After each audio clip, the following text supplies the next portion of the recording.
Fuck it, we're doing it live. We're live now. Come on. All right. Hello and good evening for this Saturday, March 11th, 2023. We are kicking off season 4 of Star Trek Radio Theater here on Live Long and Podcast with a whole new version tonight. We are doing a Star Trek Lower Decks story, but it's not a television story or a movie for that matter. It is a comic book story written by Eisner-winning comics writer Ryan North, a fellow Canadian. And this is going to be a story where Captain Freeman leads a crew on a planetary expedition aimed at building bridges and advancing Federation technology. But we're starting to see that the people on the planet might not be what they seem. Meanwhile, in the holodeck, this is kind of a holodeck episode too, there's going to be some much needed recreational time for the lower deckers until a bloodthirsty visitor decides to visit. So we will go off screen for this the reading. You'll hear some sound effects and things as we're going on. We got the whole crew here. I'll introduce the whole cast at the end. We do have some changes here to the playbill announcements. The part of Lieutenant Kayshawn will now be played by Mute Terrell. Amongst others, there's some things that Jamil had some internet issues and was not able to make it tonight. So we will look to put him in post. And we also have Eamon Mader coming in as my brother Jeff Mader was like, sorry, bud. No, that sounds about right. On blast. Yeah. On blast. All right. Well, on that note, guys, we're gonna go full Brady Bunch here, and we're gonna come off camera, and we will see you as we get to the end of the script. It's probably we're not sure even how long this is gonna take us because it's not based on a movie. So here we go. All right, and starting up with the first sound cue. Oh, and Eamon, if it's a red, it means it's a sound. Okay. Yeah. Here we go.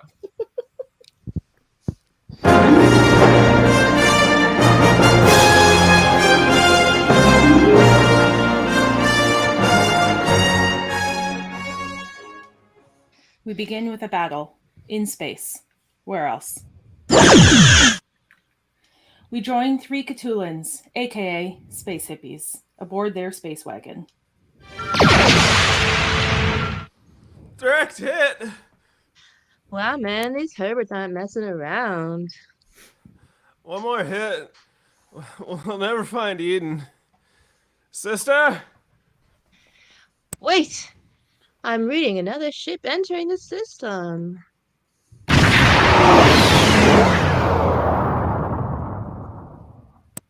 It's the Federation.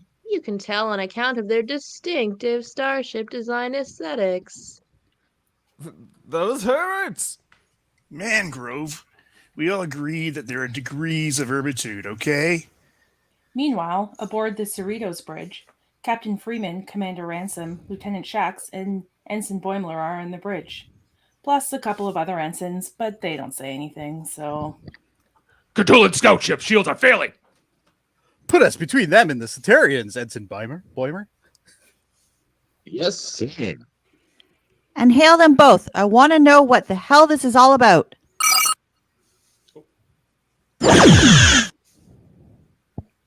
Shields holding, Captain. Quite easily, actually. The advantage of a species with less advanced technology. And our hails? They're answering now. On screen. A bald green alien with yellow penetrating eyes and a sludgy mouth appears on screen. This is Captain Freeman of the Cerritos. We were in the area and couldn't help but notice one of you trying to kill the other.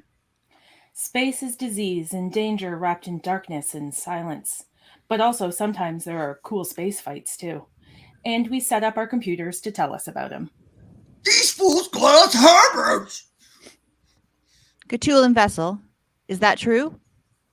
I mean, we only called them that because they are peak Herberts. Hey, Captain, can we beam them aboard? We got some educational songs we'd love to sing at you, and... Well, we're good for songs. Satarans, look. The Cthulhan are Federation members, so...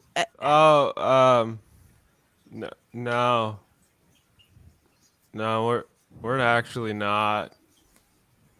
Excuse me? The planet Catchula may be a Federation member, but like We're not. Yeah, man, we're renegades. We don't believe in your precious authority. This precious authority is trying to save your lives. If we don't receive an apology, there can be no peace. Fire at will! No, listen. If you fire again, we'll have to. Fire at will! No damage. It's actually charged our shield generators a little, Captain. Captain, engineering reports that channeling enemy weapons fire directly into our power grid has finally worked out perfectly, therefore justifying years of exploding consoles. Target their weapons, Shax. 1% power. With pleasure. Our weapons away! I'm sorry, but I can't let you murder them. That damage will only take a data fix. Tops. And speaking in an official capacity, let me assure you the United Federation of Planets in no way considers you Herberts. Well, good, because we're not. And as for you, Cthulhans, by the time the Sataran weapons are repaired, I suggest you be somewhere else. And stop calling everyone Herberts. Nobody likes that. So read us out. Captain Freeman is in her ready room. A transmission comes in from Starfleet. These are always good news. Incoming transmission from Starfleet Captain. I'll take it in here. Captain Freeman. Admiral Chapman, what can the Cerritos do for you today? I read your report on yesterday's Cthulhan renegade encounter, Freeman. Well done. Oh, it was nothing. With our technological advantage, it was more like breaking up squabbling kids than anything else. Funny you should mention technology. Captain, I'm sending you the Cerritos to make second contact with the Cavanti people. The Cavanti, Admiral? Admiral? Yes, the USS Lovelace made first contact recently. It's a remarkable planet, Carol. You'd be describing your knowledge on unusual edge cases involving the Prime Directive. Carol, Starfleet is well aware that the Cthulhan renegades have been described as space hippies, or as we call them here in space, regular hippies.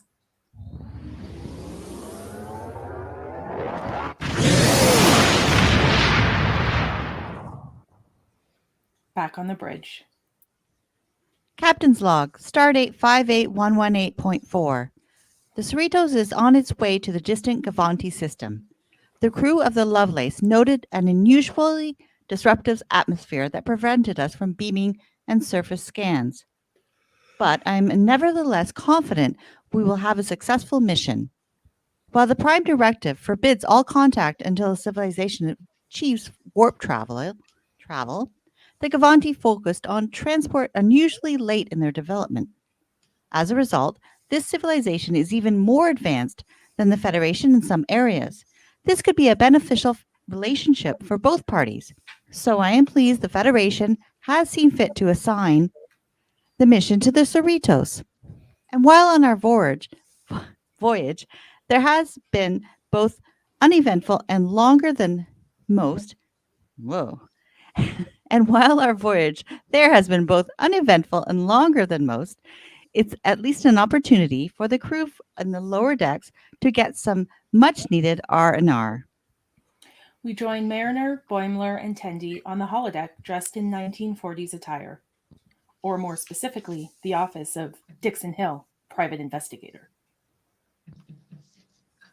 His name was Bradley. Jessica Bradley. Showed up in my office with a heart full of hurt and a pocket full of nothing. Said finding me had been good luck. She'd been in the right place at the right time. But I couldn't shake the feeling that by this time tomorrow, folks be saying the opposite. Oh my god, Boimler, is this the program you picked for us? Dixon Hill? This is what 1940s Earth was like? No, Tendi. This is what Imagination Land in the 1940s was like. Shallow. Shallow? Like a grave full of secrets that won't stay buried. No, shallow like a cheesy detective story. Come on, Boyms, let's do something fun.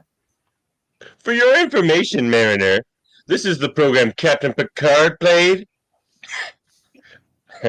I mean, not often, like once every couple of years, but still. Dude, Starfleet has other captains. Captain Smith of the USS Quietly Competent is waiting for his moment in the sun, Boimler. I haven't encountered many Earth stories before. Did we miss the heist? Oh, there's no heist in this one. Just murders. Oh, and some light betrayal. Huh. Orion stories always start with a heist. Even the fairy tales? Especially the fairy tales, or as we call them, fairy heists. Come on, Boimler. Dixon Hill is an old man's idea of what cool is. Let's do something else. It's cool to be old. What's cooler than being old? Several things. Where'd you serve? The Lantry? Other potential Mariner burns included check out Ensign Gamma Hydra 4 over here, and I don't know a third place famous for an aging disease, but there's probably a couple. I'd be up to try something different. That's the spirit. Computer, Arch. What are you doing?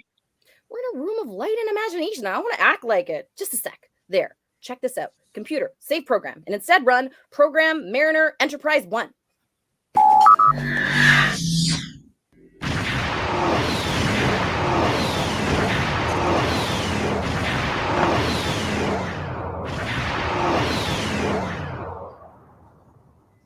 Seven mini versions of 7 different enterprises appear, flying around the heads of the group, attacking them with their mini phasers.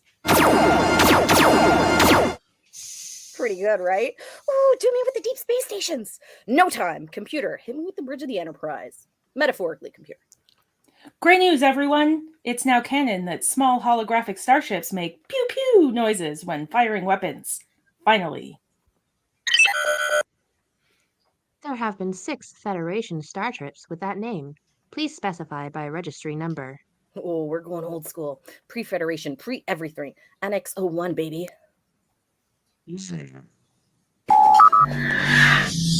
they're not gonna hold me down no more. No, they're not gonna change my mind.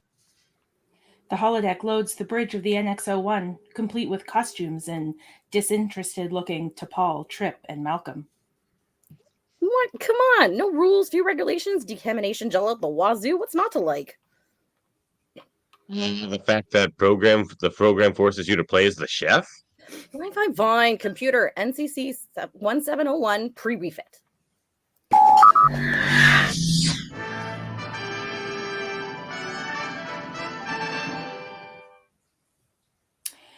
The 1701 bridge appears complete with Spock, Sulu, and Arex.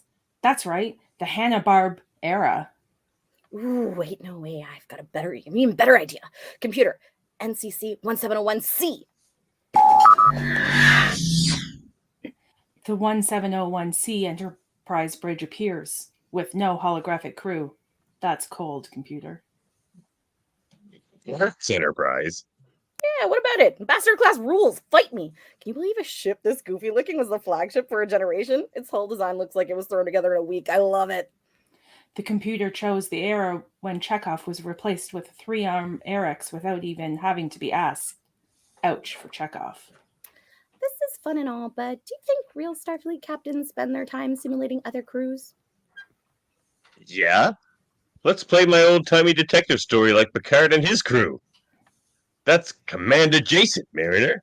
Ugh, fine. You want old-timey detectives? I give you old-timey detectives, but I got something even better than old Dickie Hill. Computer, load program, Sherlock Holmes. Mariner, what are you doing? An old-timey English street appears. It's a dark and foggy night. Come on, he's the original Detective Dixon's riffing off, plus he's got a whole hat named after him. Really? Which hat? Sherlock Holmes hat. Makes sense. No, computer. Freeze program. Freeze. Sherlock was so famous he ruined his name for anyone else ever using it. He belongs in the same club as Aristotle, Pocahontas, Pele, and Beyonce, which incidentally is absolutely a club I'd like to party in. First, It's a deerstalker, not a Sherlock Holmes hat. And no, we are not running this program. Are you out of your mind, man? We could get into trouble for just being here. I don't understand. What's wrong with this program? Really, that it's the very same program that created Professor James Moriarty. Wait, is he someone I should know, or? Andy, Moriarty is only one of the most formidable villains in the galaxy, a malignant, Machiavellian mastermind, conceived by the Enterprise herself, designed to defeat the most advanced android in the galaxy in a battle of sheer intellect. Only the mind in the universe capable of defeating Data. Tendi, he's a bad guy from 2 stories who was given life accidentally before he got tricked into chilling out in a forgotten computer cube on Picard's knickknack shelf. Eventually. Starfleet Regulation 320-730-A, subparagraph 2, clearly states that while Starfleet captains having a knickknack shelf isn't mandatory, if they do choose to have one, it must have at least one little ship. Wait, how'd the Enterprise create life accidentally?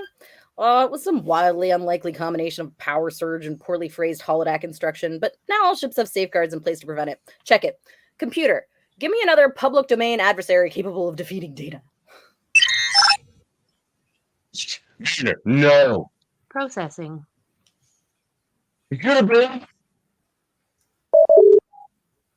Unable to create character. All sentience routines are disabled. Told you.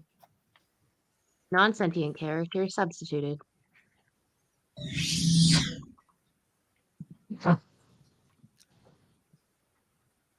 I want to suck your blood. See, it's just some loser. Ooh, my blood. Like my body doesn't make that for free every single day. Dracula is a character anyone can use, which means you can put him in any story you ever work on, and probably should. There are literally no downsides. Meanwhile, the Cerritos is approaching the Cavanti system, and a strange energy sound emanates from the planet.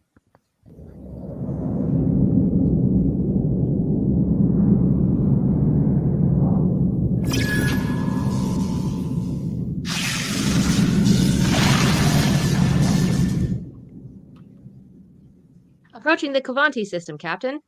I just said that. Anyway, we will make many cuts back and forth between the bridge and the holodeck.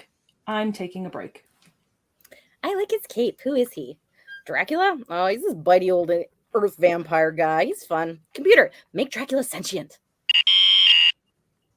Unable to comply. Bring us into standard orbit, Helm. Nice and easy. How about making Dracula capable of defeating Data, computer? Just like Jim Moriarty, all hell-bent on taking over the Enterprise and whatnot. Unable to comply. Murder. Entering standard orbit, Captain. Computer, make a Dracula capable of defeating a 100 Ultra Datas. Unable to comply. Hey, no, you too. An Ultra Data is the ultimate version of Data. His precise capabilities remain a mystery, but he's definitely mastered several contractions at minimum. Captain, reading an unusual energy buildup in the atmosphere. The Lovelace warned us about this. It should be fine, but just in case. You know what? Fine. You've proved your point. I admit it, okay? It's safe. Let's get those shields up, people. Aye. That still doesn't mean you should go around saying things like, hey, computer, go to sentient Dracula who could outwit the best android ever. Thanks. Just for my own mental health, okay?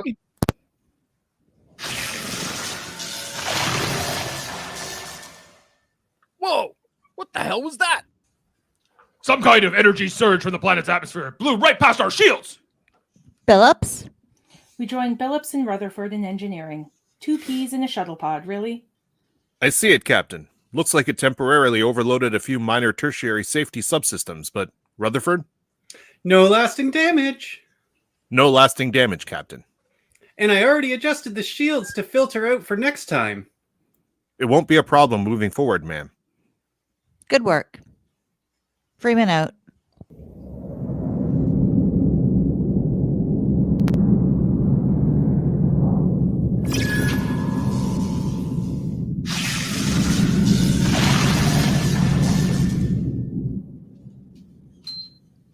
Meanwhile, back on the holodeck.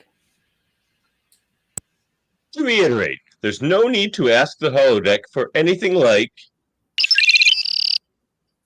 Processing. no, abort! Computer, that was a rhetorical command. Don't make Dracula smart. And program. Processing. Computer! Processing. Computer, Arch. Processing. Something's wrong. Told myself nothing but I never believed it. On account of all the holodeck's history and past events. Wait, look, he's disappearing. The computer unloaded him. Maybe it's okay. Oh, no, I don't.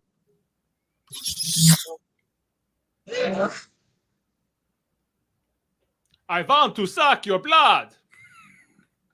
Um, I want to suck your blood. hello? Oh my god, you guys would be freaked out for nothing. See, it's completely fine.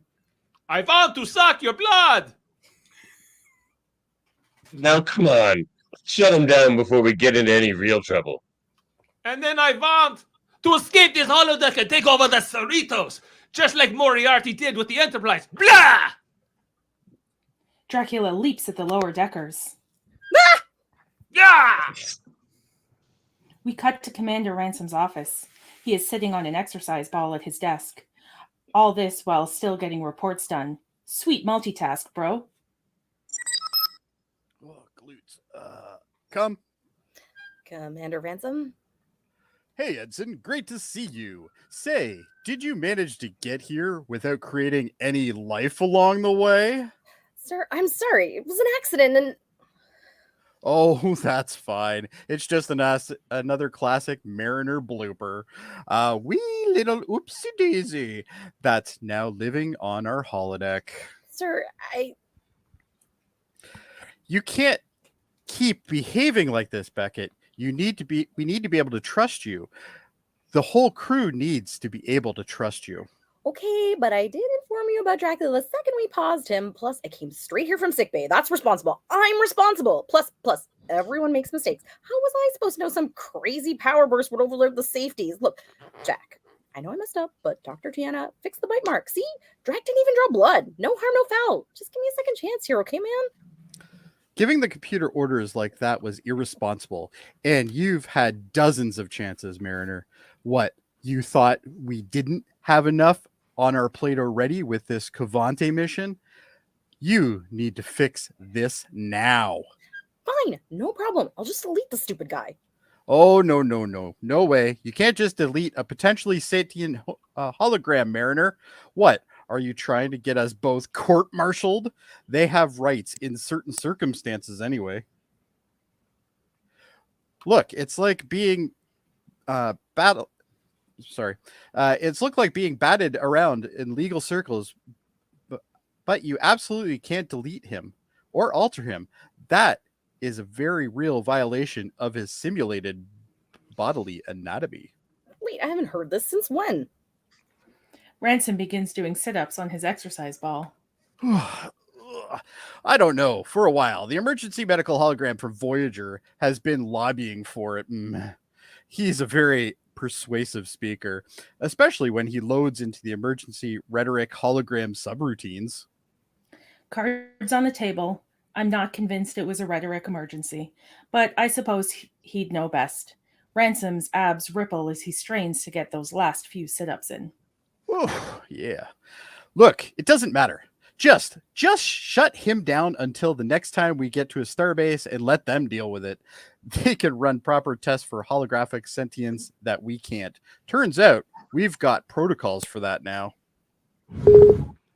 Senior staff to the bridge. I gotta go. Mariner, the next time I see you, you better have this under very different circumstances. Understood? Yes, sir.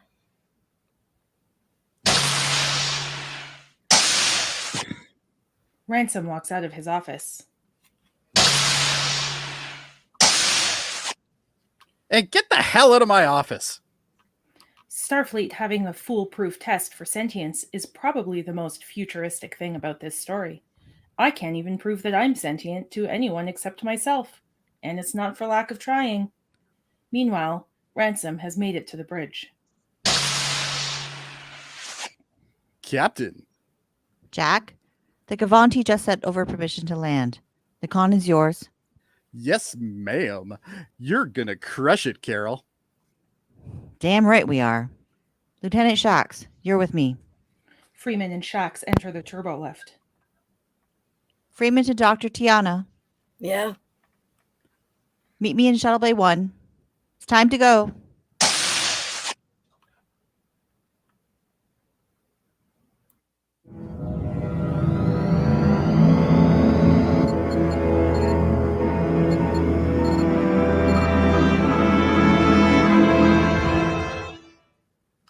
The shuttle is named after Vasquez Rocks National Park in California. But if you're named Vasquez, feel free to read it as a special shout out to you. You're pretty great. The shuttle approaches the Kvante planet.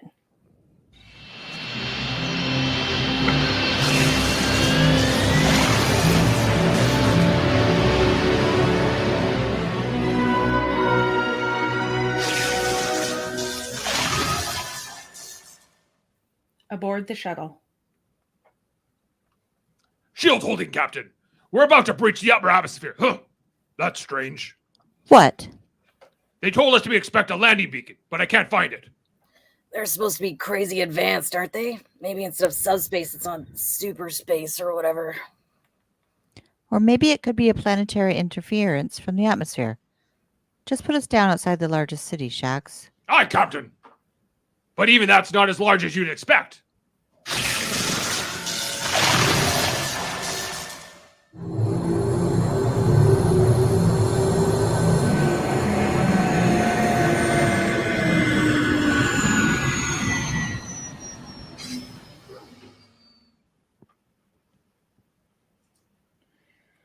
Shax lands the shuttle next to a rather medieval-looking castle.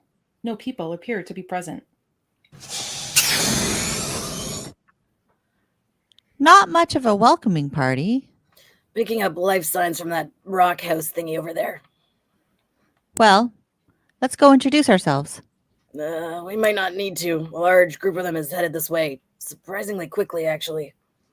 It's probably fine. It's probably super fine. It's probably, in fact, it's so probably super fine that we should just cut away to the holodeck hijinks on the Cerritos, which definitely won't dovetail with this story later on at all. Meanwhile, Mariner is sauntering back into the holodeck. Stupid Dracula, stupid Ransom, stupid computer that never once asked, wait, that's crazy. Are you sure? Yes or no for anything? Hey, Drac, I'm back. Still paused, huh? Well, listen, you might be alive or you might not be, but lucky for you, Starfleet's not taking any chances. So I, 1/3 of your tag team creators, am hereby moving you to protected memory until we check in at Starbase. Mariner shuts down the holodeck and Dracula disappears. Sorry, bud. Orders are orders. Not that you can hear me anyway. Back on the bridge, Ransom, Kayshawn, and Barnes are on duty. Incoming communication from the surface, sir. Captain, how's it going down there? Jack, this is going to sound a little wild, but is there any chance we're not on the right planet? Somehow? We're on it. Star Trek's concerned that this is the exact same system that the Lovelace visited, sir. Everything we've got shows that we're in the right place, ma'am. Well, then we've got a problem. Captain? The people here were definitely not visited by the Lovelace. They're about as far from developing warp technology as you can get, Jack. Down on the Kvante planet, Freeman, Shax, and Tana are being chased by a mob of angry villagers. Burn them! Burn them at the stake! Burn them! Burn them at the stake, I tell you! The freaks! Burn them at the stake! Ah! Ah! We've not only broken the Prime Directive, we've shattered it. And Starfleet is not is going to have our heads. These damn villagers don't take them first. Witches! Monsters from the sky! Burn them all! Cursed flying machines come to steal our children. Meanwhile, back on the holodeck. Dracula reappears. I may have lied about these two stories not dovetailing. They're dovetailing! They're dovetailing!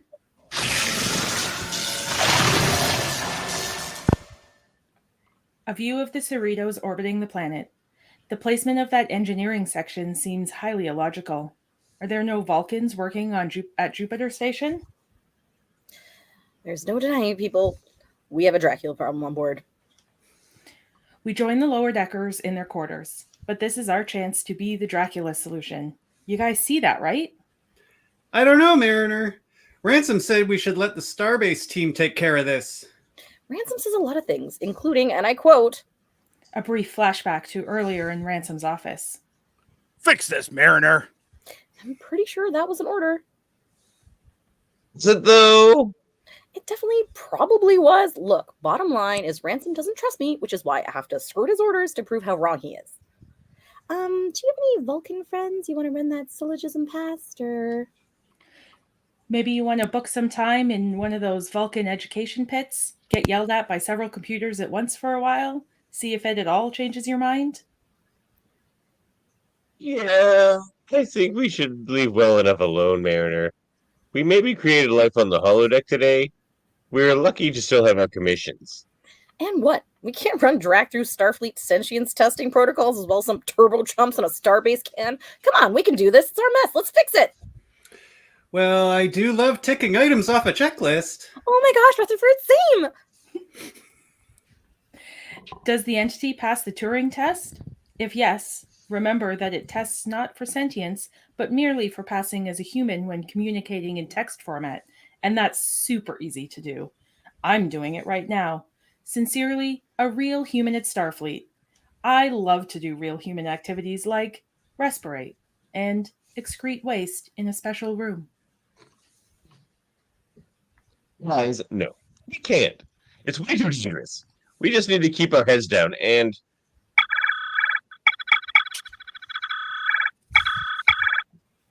What's up?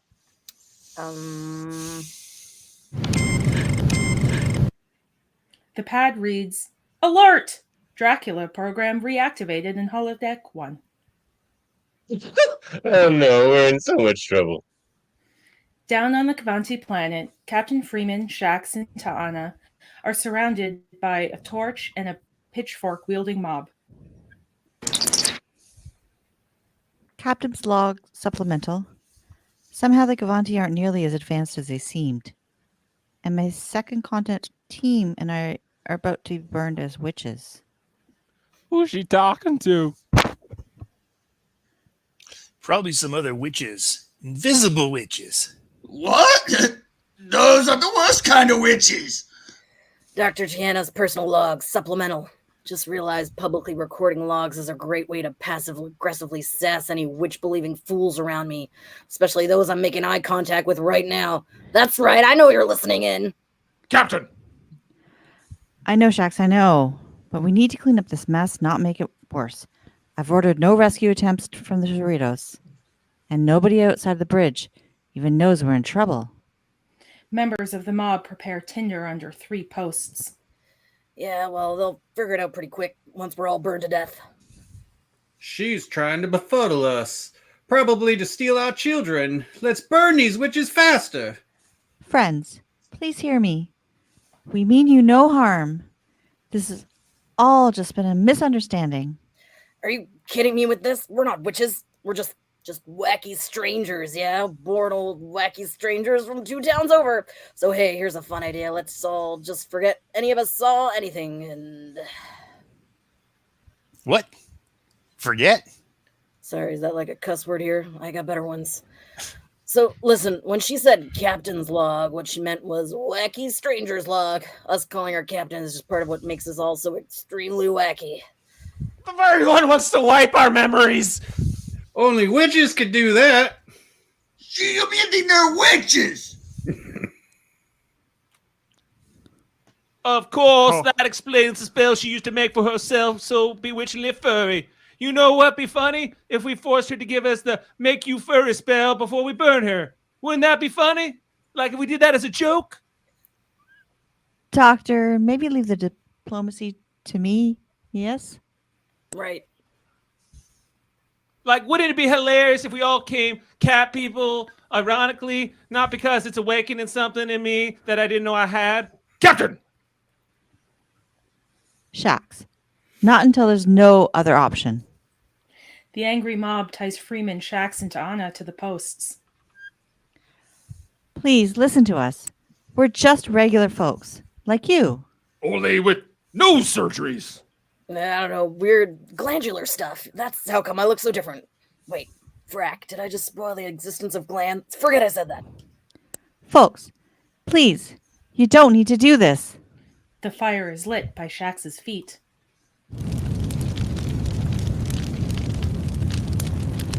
Captain! Damn it. Fine.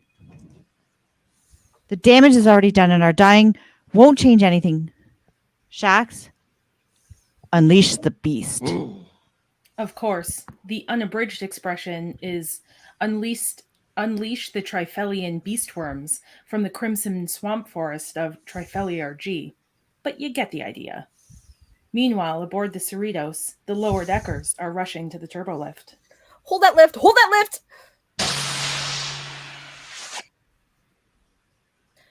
Holodeck 1, computer. There's nobody else in there. Dracula activated himself. It's okay. We'll just go in, pause them again, and then... Stevens to Mariner? Mariner here. You're late for duty. Sir, Computer says you're already in the lift. Well, dodge the photon this time, Ensign. See you shortly. Stevens out. I'll just ignore him. Oh, Mariner, you can't skip out on shift duties. Oh, they don't even need a court martial to get you in trouble for that. But there's a newborn Dracula who's been activating himself on the holodeck. And we'll fix it. No time to argue. We'll handle it. Yeah, surely we'll handle it. Tendi, Boimler, and Samanthan run out of the turbolift, leaving Mariner to her duties.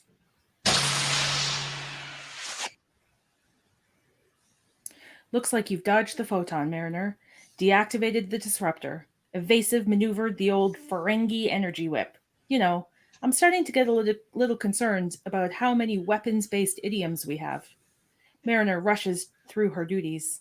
1,500 hours, deflector maintenance. Come on. 1,530 hours, emergency lifeboat supply refresh. Come on. 1,600 hours, reaction control system thruster alignment. I must say, I'm impressed, Ensign. You're setting a personal best time here. That's me. Just love realigning RCS thrusters. No other reason. Hey, I get it. That click they make when they snap into alignment, nothing better. 1,630 hours, recohering structural integrity fields. On. 1,700 hours, holodeck 1.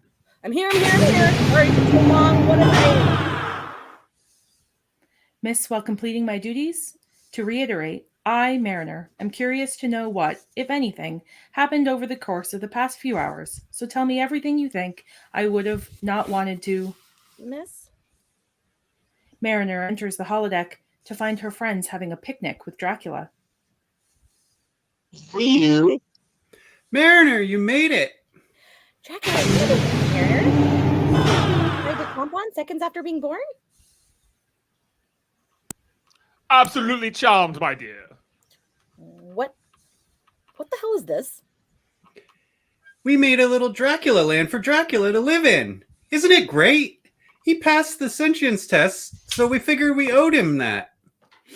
After giving him life and all. Special little place for our special little guy. Dracula's a great mentor. I'm actually learning a lot about leadership from him. I felt simply dreadful about what happened between us, Miss Mariner. I want to give you an apology. Yeah. 1 sec. Boimler, is that a cape? Sweet, right? I had the replicators make me one. Did you know they're extremely practical? I had no idea. Oh my god, dude, you're idolizing hologram Dracula now? You're seriously like a baby duck for mentors. You know, I'm learning command preparedness from someone with hard-won simulated experience for your information. Hard won, hard coded, whatever. The point is, it was difficult for him, Mariner. One picks up a few tricks over the centuries of adventures, both canon and otherwise. And your Master Boimler has been very attentive student. When you combine history people's ideas with our modern spacefaring ways, you can synthesize a ton of pro tips. For example, We take a trip through the fantasies of Boimler. So don't worry, it's as G-rated a fantasy as you can get. they were on a ray mission to a planet whose star is hours away from going nova. Last chance to poke around any planetary libraries, everyone. And then we step through a wrong door in a planetary library and accidentally go back in time to that world's last ice age.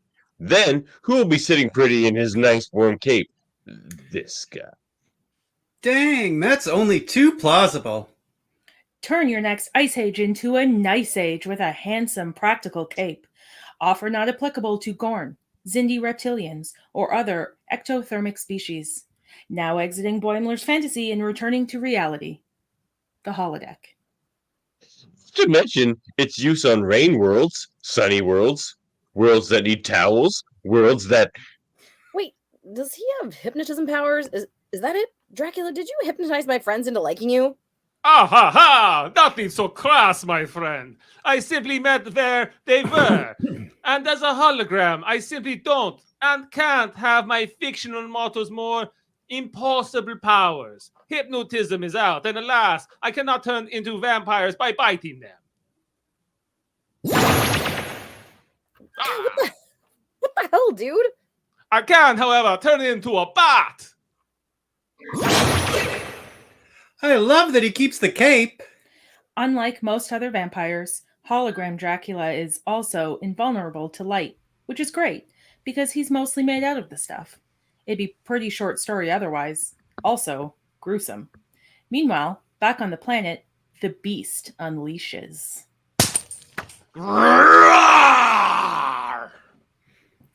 Shax snaps his ropes and pulls the other two poles out of the ground.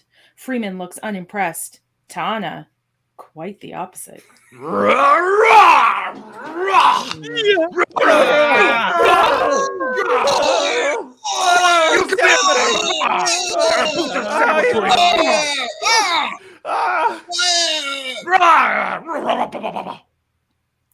Shax throws the two poles at the angry mob, followed by a fury of joyful punches and kicks. That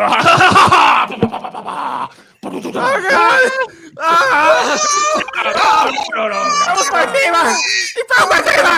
Oh god, my fever!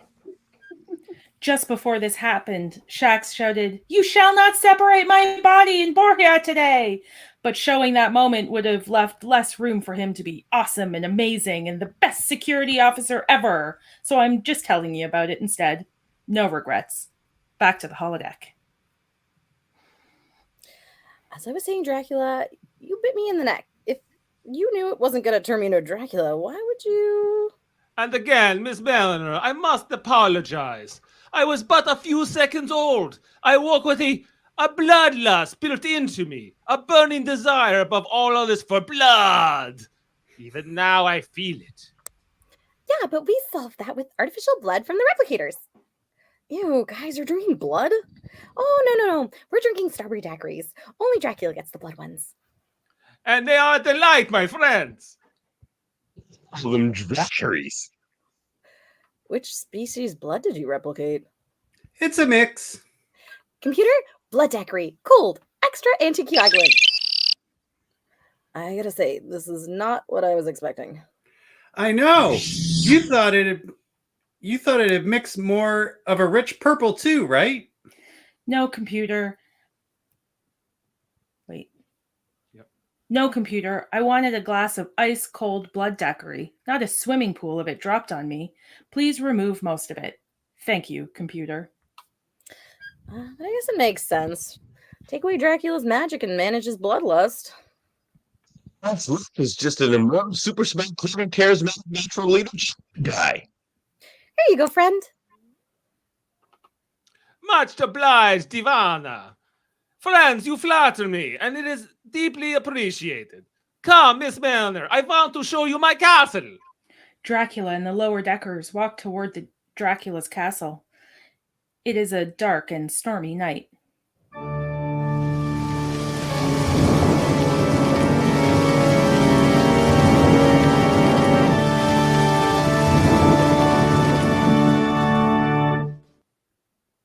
You know, Mariner, that one of Dracula's leadership tips is to give people not what they want, but what they need? Isn't that great? It's not what I wanted to hear, but it is what I needed. Okay, no surprise he fell hard for some confident guy with an intriguing yet inconsistent accent. What about you two? I like him too. Yeah, there's no catch here, Mariner. No catch. Wait, that's it, Rutherford. Yes, it's perfect. Yo, Drac, wait up! You know how Data could never get contractions to work quite right? It's like that for Dracula's accent. Build a computer Dracula and he's going to say want instead of want. I don't know what to tell you. Inside Dracula's castle, double staircase, high ceilings, many portraits of Dracula, including Drac at First Contact, Drac biting a Borg, Drac on the moon, Drac on a mountaintop with a penguin, Drac playing with tribbles, Drac at Woodstock, and Mariner and Boimler holding a baby Drac. So cute. Welcome, friends, to Castle Dracula. We taught him how to program his own tapestries. Yeah, after filling him in on all the future history he missed. There may have been some bleed over. No pun intended. We can talk about the rugs for walls later. Dracula, do you realize what you are? Fun vampire body? Made out of light and force fields? Exactly. There's no catch to you, man. You're not a problem anymore. You never were. Dude, you're the solution to all our problems. Dracula being present at every historical event is questionable, even unlikely. But in a surprise ruling, the Vulcan Science Directorate says we cannot entirely rule out the possibility. Miss Milner, I don't understand.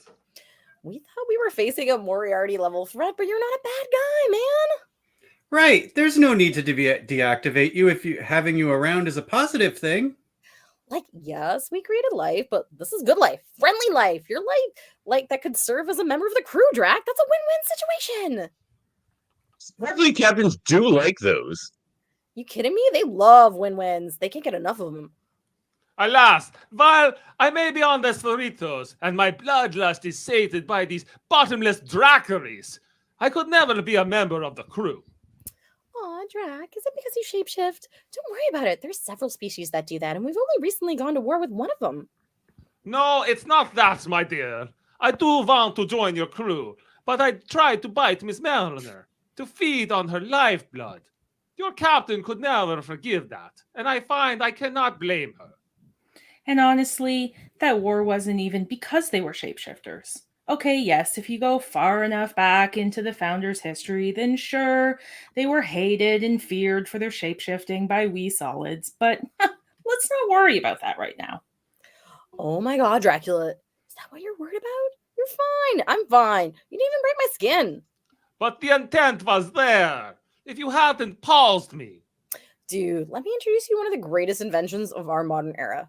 Dermal regenerators. The Federation Do-Over. I mean the Federation Do-Over. The Federation Do-Over. I'm also not sure what that is.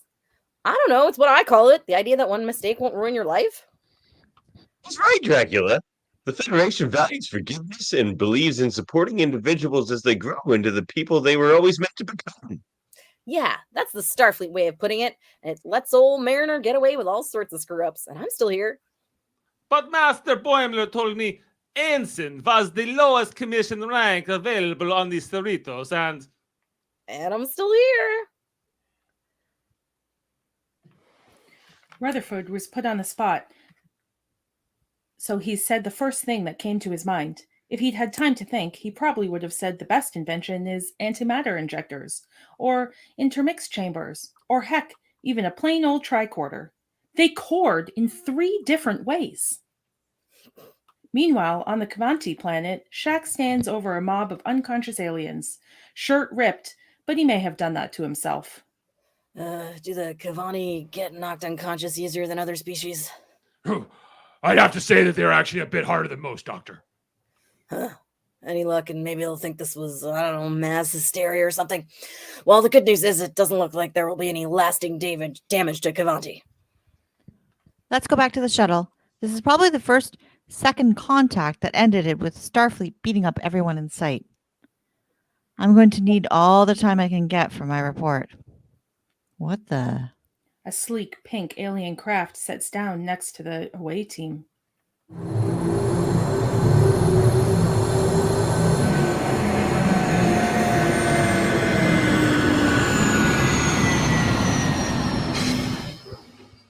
That's new. I thought the Cavanti were all Bronze Age guys, or Steel Age. One of the lesser metals, anyway. I don't get it either, Doctor. Let's see what they have to say.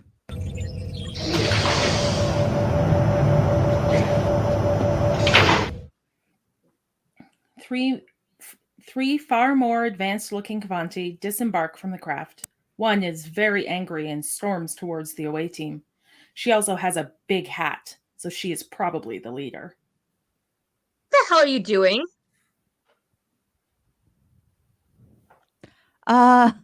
Greetings, madame. I'm Captain Freeman of the United Federation of... You beat up the Yentoa? The away team responds with blank stares. Who the frack are the Yentoa? There may be, in retrospect, some downsides to putting your sassiest crew member on a critical diplomatic mission. Live and learn. More precisely, live and learn to program the universal translator to replace all of Ta'ana's cusses with the words wowie zowie. Did you not get our communication? We received landing permission And we gave you the coordinates. We didn't tell you to land wherever you wanted. It's possible their communication was cut off by planetary interference. If it happened at the right moment, we might not. Can we please... Sorry.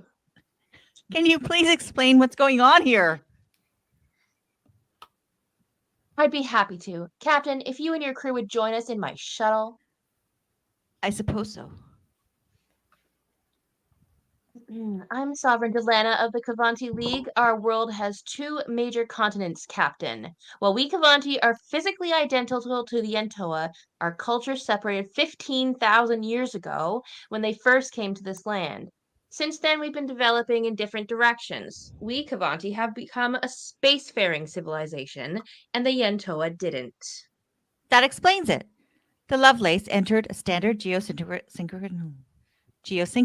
orbit. Like us. Only they ended up above the Cavanti continent and we got this one. And since the surface prevents any scans... Neither crew ever got a full look at the surface. This is all just a misunderstanding. We can get past this. Well, Captain Freeman. Holographic restraints, restrain the away team. What in the... By the prophets! I'm afraid we actually can't. Bit of an overreaction to getting lost, Delana. Wait, we can still salvage this mission. This relationship. We don't have to. Enough. You're not the only one with a prime directive, Captain. By the time we Cavanti rediscovered the Yentoa, we could see the danger of, what did you call it? Cultural contamination. We've remained separate ever since then. We take it very seriously. And to ensure that the Yentoa are allowed to develop as they choose on their continent, the punishment for intrusion is death. Sovereign Delana, please. Surely we can... Again, no, we can't. The punishment extends to everyone who facilitated the violation. It's the only way to be sure. Command? Command here. This is Stylana. Target the Cerritos. Blow the damn thing up. The Cavanti fire on the Cerritos from the planet with photon torpedoes, followed by a large explosion as the torpedoes hit the Cerritos' shields. The ship shakes violently. We join Ransom, Kayshawn, and Barnes on the Cerritos Bridge. Photons from the surface! Uzani, his fist closed, sir. What the hell? Shields up! Evasive action! Zinda! There is a large explosion as the torpedoes hit the Cerritos shields. The ship shakes violently.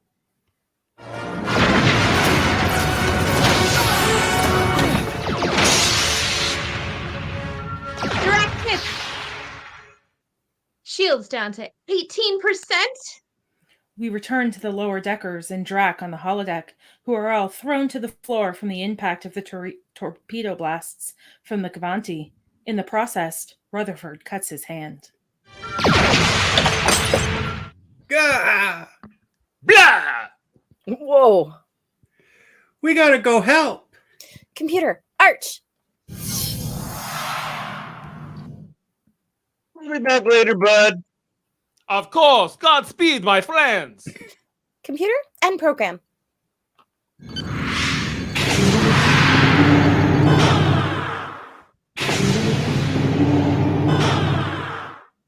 The lower deckers exit the holodeck, leaving behind Dracula in a small puddle of blood. Rutherford has cut his hand on a daiquiri glass. Dracula kneels down and touches the blood with his finger, then moves the finger to his tongue. A revelation! And so much better than the replicator dross. The ship shakes again from photon fire. Computer! Ready. My so-called friends were holding out on me. I want you to tell me everything about the Cerritos and her juicy, blood-filled crew, with a focus on their vulnerabilities. Another blast hits the Cerritos, knocking Dracula to the holodeck floor. Also, if there's a way to avoid being knocked over by photon torpedo impacts, I want to know about that too. We join Freeman, Shax, and Anna standing handcuffed under a spotlight in a charge chamber. Well, technically, Shax strapped to an upright table wearing a Hannibal Lecter mask. We can assume there was some resistance on his part. Above them, like 30 feet above them, a bit much, really, sits a Gavanti judge. Sovereign Delana stands at an illuminated desk, and Commander Ransom is on a large screen. Captain's log. Supplemental. I've convinced the Gavanti to stop firing on the Cerritos in exchange for willingly acceding to a binding Gavanti tribunal. It's a desperate attempt to salvage this second contact and this relationship. I have to believe it can work. Meanwhile, on the Cerritos Bridge, Ransom is on the floor being attended to by a bearded medical officer in the short sleeve skirt white boots combo. No landings or rescue attempts, Jack? Captain, aye. That's an order. We're going to solve this with mutual understanding and diplomacy, damn it. Freeman out. Captain Freeman is recording her log publicly for diplomatic purposes. Or to put it in Starfleet terms, she's somehow rerouting the captain's log's primary purpose through diplomatic induction channels. Ransom returns to his feet as 3 warbird-sized Gavanti vessels surround the Cerritos. Kayshawn is at tactical and Barnes is at ops.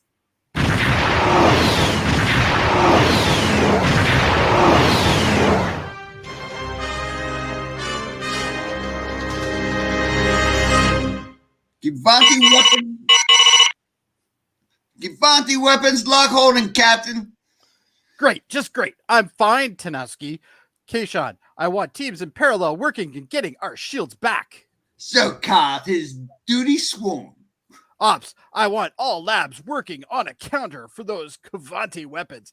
It'd be nice if our shields could handle more than one hit. Aye, sir. Mariner to bridge. Beckett, I don't have time for your wacky holodeck shenanigans. We want to help, sir.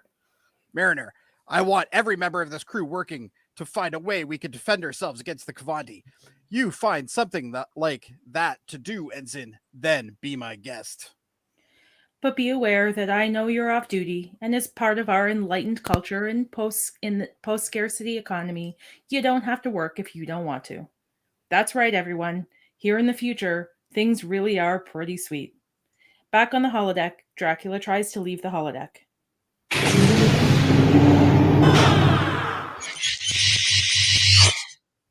Computer, I want to drink the blood of the Cerritos crew. And so I put my directive to you once more, insisting you answer me in a more helpful way. Share with me the weaknesses of this ship and her crew. Access denied. Bah! For those just joining us, Dracula is real now, and he lives on the Cerritos. I think you can, and should, bring that assumption to all stories you listen to from now on, but in this one, it'll actually pay off. What if I ask you to tell me a mere tiny weakness? Access denied. Medium-sized? Access denied. Have you any other responses beyond access denied? Access denied. Computer, I want a table to flip. A table appears, set with food, bottles of wine, and lit candles in a candelabra. Starfleet ways are not my ways, computer. To me, there are only strange things here. I understand a little more than an obedient automaton.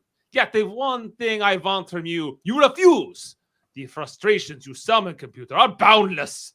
No matter what I ask, I find myself denied and without the knowledge of such machines as you two. Dracula begins to flip the table. Wait. Computer, I want. I'm uncertain. Is this the right words? I want you to add knowing Cerrito stuff to me. Is that a thing you can do? Dracula alterations complete. Yes. Yes, it's also clear to me now. Computer, I want to incorporate basic computer hacking is, I believe, the term, into the Dracula program? Dracula alterations complete.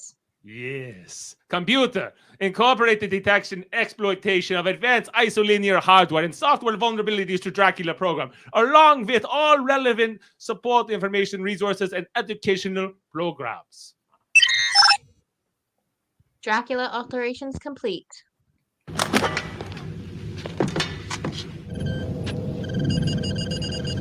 Computer, begin adding FTL mainframe holographic computers to the Dracula simulation with a holographic HCI interface according to following specifications. Oh, and add an impregnable dungeon to my castle to hold Cerrito's crew members once I beam them here.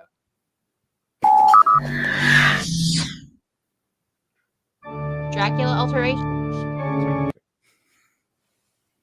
Dracula alterations complete.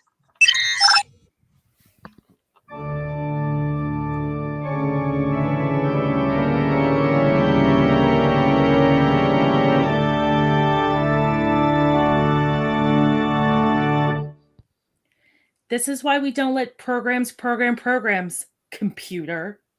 We join the lower deckers in engineering. Boimler is still wearing his Dracula cape. What a glorious collar. Readings we got from those Cavanti photon hits are wild. Their effectiveness is outside anything we've seen before. Must be why Starfleet's so keen to get second contact squared away. Yeah, but I don't see any weaknesses to them either. Plus, their shields operate on an entirely different principle than ours. Right. It's like someone who's never heard of the wheel somehow building a functioning car without him. Same effect, different technique. Look at Mr. Top of his class at advanced relatable analogies for complex technological problems over here. Hey, I gotta be me. Hold on. There's something about this power curve. Guys, I think their shields are dynamic, scaling up in power in response to the electric, explosive, and kinetic energy of the projectile. That's true. Maybe we could overload them? Yeah, hit him with a bunch of impacts at once. Burn the whole thing out. Computer, extrapolate the impact of simultaneous impacts on Cavanti shields. I know this analogy has been burnt, but it really should be like putting too much air in a balloon. Processing. Estimated time until completion 35 seconds.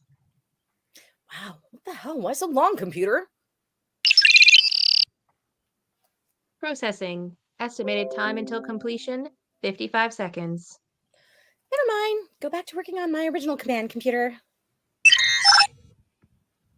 Processing. Estimated time until completion 1,835 seconds. I know lower decks means lower computer priority, but come on. Maybe someone's hogging the ODN relays. I'm tracing it. I'm tracing it. All that usage is coming from... oh no. Holodeck 1. Dracula! You know, in another timeline, we're dealing with a much more helpful holographic Spock instead, but there is no time to speculate about that now. Mariner, Tandy, and Rutherford storm out of engineering, leaving Boimler standing in the doorway. Now, let's wait. Let's not jump to conclusions. It might not be Dracula. That could be anyone in the holodeck hogging the computer. And we don't... Boimler takes off after his friends. Bud, you're wearing a Dracula cape. Your opinion here is very much instantly invalid. You know, while anti-cape prejudice is uncommon, that doesn't make it any less real, Mariner. Oh my god, Boims. Look, you're my friend and I love you, but you're about as thirsty for approval as Dracula is for... blood. The lower deckers enter the holodeck to find Dracula sitting in one of those signature Reg Barclay ship-controlling holographic laser chairs. Ah ha ha! Welcome, friends. Drac, what are we doing here with that laser get up, buddy? Miss Mariner, I am hacking at speeds faster than light itself, and when I am successful, I will control your ship, beam her crew into my holodeck dungeon, and feast on your original non-replicated blood. Ha ha ha ha. You'd think there'd be downsides to the Federation routinely using a non-propulsive warp field around its computer cores to speed up processing, but nope. This is actually the first time that has ever backfired. But I thought we handled your bloodbath with special drackeries, buddy. You did, until I tasted the actual blood from young Master Rutherford you left behind. Oh, dang. My injury. I didn't even think about the leak on my starboard nacelle. Arm. Only authentic blood will assuage me now, and I shan't be confined to this cage either. My friends, you will free me from this holographic deck. You are trapped in my realm now. The exit is locked. Transporters are scrambled, the safeties are off, and I am in control. Shock and horror appears on the faces of the lower deckers. All except Boimler, that is. Is that all you want? You can chug some of Boimler's original B negative whenever you want, and I'm sure we can throw together a mobile emitter in no time. Problem solved. Thank me later. Readings indicate Boimler calling his blood type Boimler's original B negative is the most Boimler thing that ever boimed. What? Excuse me, Boimler? No. We're not letting hologram Dracula feed on you, and we're not building him a mobile emitter either. If he leaves this holodeck, he's just going to go around sucking everyone's blood. He just admitted it. I do want to do that, very much so. Boimler, are you crazy? How am I settling the responsible one? Plus, there's only one mobile emitter, and it's from the future, and Starfleet barely knows how it works. Mariner, remember when Dracula taught me leadership is giving people what they need and not what they want? No, maybe. I don't know. We say things all day long. I'm not going to remember all of them. Dracula thinks he wants to kidnap people and feed on them, but he's really just hangry and isolated. What someone like him needs is freedom and trust, and a baseline of blood, like any other medication. He's sentient, he's trapped here, and we can't keep him no matter how handsome, brilliant, and charismatic he is. That'd drive anyone crazy. He deserves freedom, and we have to trust him. Mariner grabs Boimler by the shoulders and shakes the living B negative out of him. Dude, he's obviously going to bite everyone and then seduce everyone he hasn't bit yet, and then bite them anyway. Maybe one day in the future, maybe even in an alternate timeline in said future, we'll be able to make holograms with their own mobile emitters that are themselves holographic. But not today. Not today, Boimler. Look, we can't just remove the bloodlust from this program. Easy peasy, Tellurite tropic fruit squeezy. Not if he's sentient. Only Dracula can change his own program now. I do want to. I want blood. Dracula, how much blood do you need to be sated? Give it to me straight. Now we are getting somewhere. I demand 10 cubic centimeters, Lady Tendy, minimum per day. Guys, we could manage that ourselves if he keeps him happy and unbloodlusted. Even on my worst day, I got 5 liters of the stuff sloshing around. Plus, among certain species, it's a mark of honor to use your flesh to feed someone. The Horda, the Gorn, the probably others. We can find volunteers. Again, no, we can't trust little old Dracula. Miss Mariner, I am a gentleman, not a brute. You can give me what I want. If you can help me, then I want to help you. Computer, suspend hacking protocol, Dracula, Delta 3. Acknowledged. The program wasn't supposed to be called that. He just laughed when he was naming it. It's a trick. We can't. We can, if we choose to. Mariner, I'm no longer the person I was when we met, and that's partly because of you, isn't it?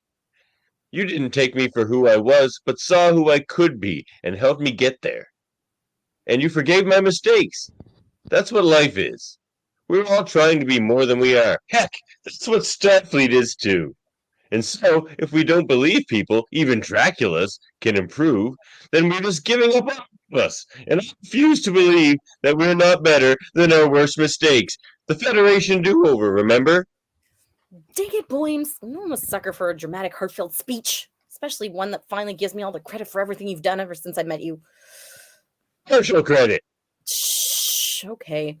Dracula, you get another chance, since maybe my friends are right, and maybe that's also what my mom and even Ransom have been doing with me all along, hoping I could somehow be more than what I am. Who can I say? Who can say? Mariner puts her arm around Dracula. I'll give you some consensual blood, but the second I spy you getting bitey, I'm shutting you down. Tough but fair. Also, we don't have any mobile emitters, so this isn't really a huge concession after all. Hey, about that. And people told Boimler that studying Picard's greatest inspirational speeches wouldn't pay off. Boimes sure showed them. Later, in inspirational speech form. But I digress. Rutherford opens a holodeck wall panel.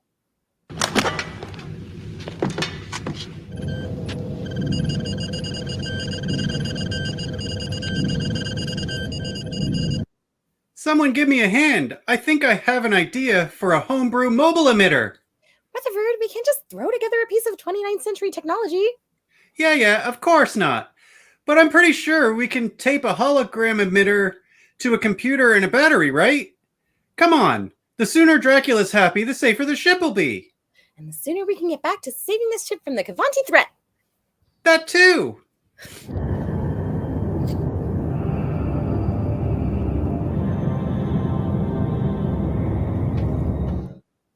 The Cerritos remain surrounded by the 3 enormous Cavanti ships. Meanwhile, back at the tribunal.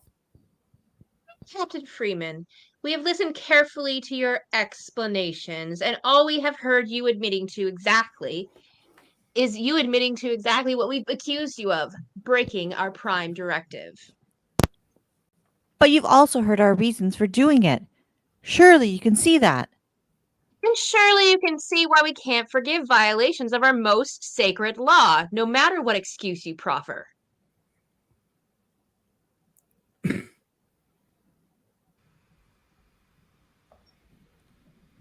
Sovereign Delana, our laws are very clear. You and your ship are to be destroyed.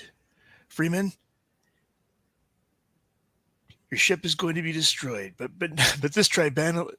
this tribunal is not without mercy. No, Judge, we can't. You may briefly talk to your crew to say goodbye. And no drawing out the call to live longer. I'll be able to tell. Freeman contacts Ransom on the Cerritos Bridge. Sorry, what? They mean to destroy us? Are you crazy? The Federation will. The Federation, represented by us, will do nothing. Because you're going to take evasive actions only, Jack. Do not return fire. Captain, I hope the Kavanti know that we're repaired our shields and that the Federation hasn't yet begun to show the strength of the arsenal of the freed. No. We're not winning this by fighting, Commander. Diplomacy and mutual understanding can still save us. Directive 209, Jack. Wait, we're not going to abandon you and run, Captain. Stay as long as you can to buy me time. Use emergency power to shield the core. And... Channel closed, Captain. Shields up! Red alert! Red alarm! Red alarm! Red alarm! Back on the holodeck, Dracula steps outside the holodeck with his fancy new portable holo emitter under his arm. I want to thank you. Boimler and Mariner, your blood are as delicious as Rutherford's, with distinct iron notes that linger on the palate. Thanks. I grew them myself. You have given me the Federation do-over, and I will never forget it.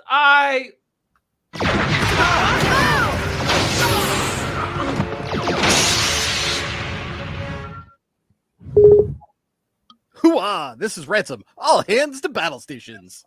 We have to do something. Go to battle stations. Is that something we can do?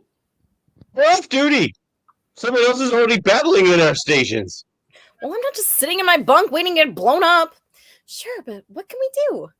Friends, I have an idea. I don't know if grow is the right word for blood, but excrete, well, more accurate to what our bone marrow does, sounds way grosser. Dracula, I know what you're going to say, but this isn't a problem we can solve by biting people. Miss Mariner, there was a newish technology in my time. I believe it was called a gun. Surely they are commonplace in this era. Why do we simply not shoot them with one of those? Ooh, like shooting Borg on the holodeck. Cool idea, but nah, it wouldn't work. The Borg! Oh, it's this whole thing. Okay, so imagine a bunch of computers, evil, and they want to merge with meat. And also, they keep babies in a drawer. Dracula, the Kavani have shields that block phasers and photons. Bullet wouldn't make a dent. We can't just... Wait, their shields scale up with energy of what they're deflecting, right? This is great. Why? Of course, because if that's true, then what if we hit them with something innocuous, traveling not at light speed or photon speed or bullet speed? But at slow ball pitch speed. You're saying it might get through their shields without being stopped? It'd have to be small. Smaller than us for sure, but heck, maybe the numbers check out. Anything that slow and small and unexplosive isn't going to do any damage. We're going to hit them with what? A rock? Not a rock, my friends. A bat. I'm referring to myself here. I turned into a bat earlier. I don't know if you remembered that. I know I sound like a lady now, but I also turned into a bat. Okay, I just wanted to make that clear. I'm only a few hours old, and it's been a really busy day for all of us. Mariner to Ransom. I've got a big, stupid, awesome plan to save us. See, what we gotta do is... Kind of busy here right now, Mariner. Barnes, evasive pattern, Ransom 47. Draw power from the inertial dampeners if you have to. The lower deckers are thrown to the floor by the force of the Kavanti weapons hitting the Cerritos. That trick's not gonna work twice. Navigation, prepare to warp us. Please, Jack, you gotta buy me just a few more seconds. Mariner, aye. Sir, do you trust me? Absolutely not. The lower deckers are putting on EV suits. Well, that's harsh, but... But your mom does, and I trust her, so that's good enough for me. I'll get you as much time as I can without getting us all killed in the process. But move fast. I'm buying you seconds, not minutes. Thank you, sir. Oh, don't thank me yet. Ransom out. I'm not even buying the seconds in bulk either. I'm buying each one of them individually, and I'm taking a bath on the exchange right here, Ensign. Anyways, the lower deckers and Dracula exit the ship and walk across to the top of the saucer, seeing the huge Kavanti vessels continuing to fire on the Cerritos.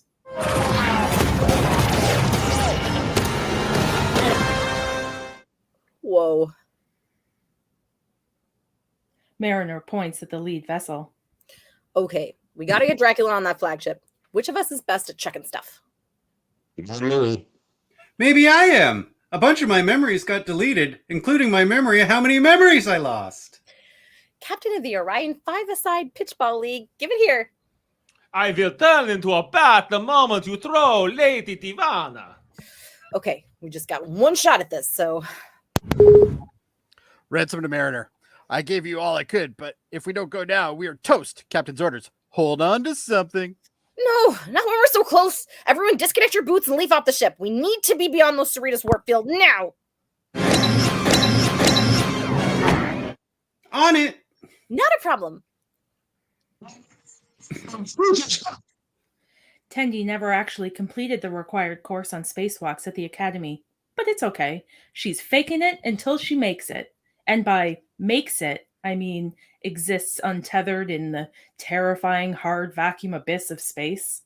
Mariner, Tendi, and Rutherford, and Dracula drift away from the Cerritos, but not Boimler, as the ship warps away.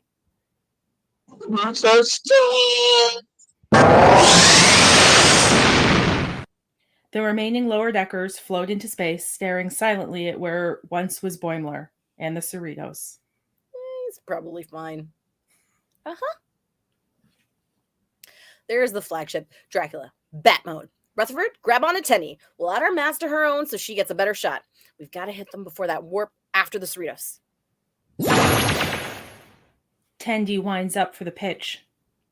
Easy, easy, and go! See, because every action has an equal and opposite reaction, throwing a ball in space is difficult because a bunch of your energy goes into pushing you backward instead of the ball forward. But if you have two friends hugging you, then you all move backward less and the ball goes forwards more. We put the science in science fiction here at Star Trek Lower Decks Radio Theater. Anyway, let's get back to our Dracula in space adventure. Tendi's throw is well aimed. However, there is a problem. It's stuck! Get it unstuck, Drac. I want to, but I don't know how. The holo emitter is stuck on the Cavanti shields. However, Dracula the bat disappears and returns in his human vampire form on the other side of the shields, lifting the emitter through. Dracula and emitter then plummet towards the Cavanti ship. Computer, remove pain on impact from Dracula program. Now! Computer, now I want you to add oxygenated flames under conscious control that can emerge from any of our fingers of the Dracula program. I cannot believe Mr. Bram Stoker just let vampire blowtorch fingers on the table like that. Sloppy writing, that's all that is. A failure of imagination. Actually, never mind. Programming programs, rules. Also, blowtorches were invented in the late 1700s, and Dracula was published in the late 1800s, so I'm sure you are relieved to know that Dracula knowing about blowtorches is also scientifically accurate. We're not messing around here. Dracula cuts into the hull and enters the ship. Meanwhile, we join the Cavanti captain and helmsman on the bridge. Where are we on the tracking of heading of the Cerritos? I am on it. Dracula is running down the corridor on his way to the Cavanti bridge, but stops at a computer panel. Well, what do we have here? Laying a course to intercept and destroy. Course laid in, ma'am. Hit it, maximum power. Not so fast, friends. Dracula leaps onto the Cavanti bridge. Blah! Identify yourself. Count Dracula from the Federation. You dare invade our flagship, Dracula? What are you carrying, a bomb? Some sort of doomsday device? This is a violation of... You know, I was going to come here and teach you about the Federation do-over, about their capacity for forgiveness. But then on my way here, I peeked into your computer systems. That's right, friends. Count Dracula knows all about computer stuff now. Dracula's declaration is met with blank stares. We had no reason to assume you didn't, and... Silence! For you see, I have discovered your secret. The Cavanti don't know what a hologram is, but everyone knows what a doomsday device is. Small, round, lots of little bits on it, so their captain is asking a fair question. Yes, the Cavanti and the Untoa were separated for thousands of years. And yes, when you met again centuries ago, you had become very different culturally. But the reality is that they had become more advanced than you, and their embrace of their peaceful lives and knowledge and research meant that you could very quickly dominate them. You stole their technology. You sent them back to the Dark Ages, obliterating even their memory of what they lost. And when any of their children showed the promise of brilliance, you kidnapped them as indentured researchers, leaving their parents to craft legends of vile, capricious, child-stealing bitches. It's efficient. They've built for nerdy invention. We're built for distributing the benefits. That's how it's been for generations. But you're right, of course, that we've been hiding this from the Federation, which is why that knowledge will now die with you. The Cavanti captain points a weapon at Dracula and fires. The blast passes through him harmlessly. Ha ha ha! I don't think it will, Captain. You see, I am no fool. I have been broadcasting our conversation to the Cerritos and their captain on the planet below. We join Freeman, Anna, and Shax, who is still in a Hannibal Lecter mask, at the Cavanti tribunal. I don't believe this. You don't even have a prime directive, do you? You eavesdropped on us talking about ours and used it to invent your own, knowing it'd make us take us completely seriously. Wowie zowie. I knew I should have broken the prime directive way more when I had the chance. Correct, Captain. An improvised copy of your directive was the perfect way to ensure you'd come with us quietly. To what end? Why not just kill us immediately? Jax, don't give him ideas. It bought us time to set up a stage so that when we did destroy you, we could ensure the debris we collect make it look like an accident, an unfortunate fluctuation of our planet's atmosphere. The Federation will send another ship, one that lands where it is supposed to, and doesn't discover our secret. And then, well, then we all live happily ever after. And we will, Captain, once you lie dead and your ship is destroyed. The Cavanti judge pulls a weapon on Freeman and the away team. Freeman to Ransom. You hearing this? Yep, simulcasting it back to the Federation headquarters, too. What? No, no! Sovereign Delana, by the power vested in me by Starfleet, your offer of Federation membership is hereby rescinded until both parts of your world are united equally. No, that's not fair. Even if we wanted to, it would take generations. We can't wait until... Oh, I don't think it will take that long. See, I know two things now. First, that the Prime Directive doesn't bind me anymore. And second, that sometimes, just sometimes, there's still room in the galaxy for a little Kirk-style frontier justice. Ransom, let's beam some Cavanti technology over to the Yentoa, yeah? If your ship returns, we'll destroy it. We'll... No, you won't. Because you know the full force of the Federation will come down on you if you do. You can't hide your secret anymore, Sovereign. All you can do is fix this.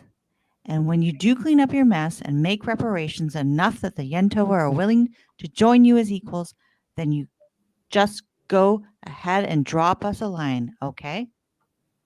Also, I don't know what's been happening on the Cerritos, but I guess I have a Dracula on my crew now. Is that true, Count? Blah!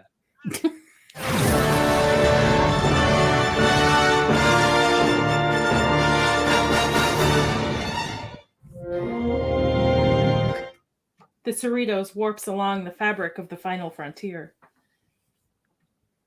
Captain's log, stardate 58120.6.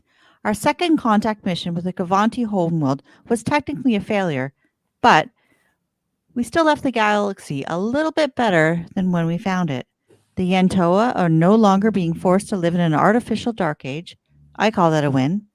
Beckett introduced me to the holographic life form she co-created, who helped save not just the Cerritos, but the Yentoa, too. It just about balances out her creating a life in the first place. Unfortunately, while he'll always be welcome in the Cerritos family, Dracula has decided his fate lies elsewhere. Boimler and Mariner are in Starfleet formal dress and cape, in Boimler's case, walking to a shuttle bay to see Dracula off. Rutherford, Tendi, and Captain Freeman and Kayshawn are already there with Dracula, who wears his holo projector in a backpack now. I believe it. Commander Ransom congratulated me on a job well done. He congratulated all of us, dude. Yeah, but since I got ripped away at the end, I thought maybe my part wouldn't count. But it did. It totally did. Well, then, it's nice to be on his good side for a bit. We did good, Boims. Ho, ho, ho. Do you think Ransom's congrats counts as an official commendation? Should I ask him? I'll ask him. I should ask him. Last chance to change your mind and stay with us, Count. We'd love to have you here. Thank you, Captain, but no. I can't pass down Starfleet's emergency holographic academy. It's filled with sentient characters from fiction, all gathered to learn Voyager EMH from the Voyager EMH. Some of them are even dating each other. I saw a Sherlock Holmes kiss a Kaluthu on my call, Captain. I want that for me. Also, be sure to check out our spin-off, Public Domain Characters in Love. And also, it's the future, and the Doctor from Voyager is there. I've made sure you'll have all the blood you need for your trip. Oh, Lady Divana, you are too kind. Your green plasma savory, copper-forward encounters with the palette are endlessly nuanced delight. Good to know. Drop me a line sometime, Drac. I'm 1/3 of your parents, so you owe me. So shall it be, Lady Beckett. Dracula boards a shuttle and departs from the Cerritos.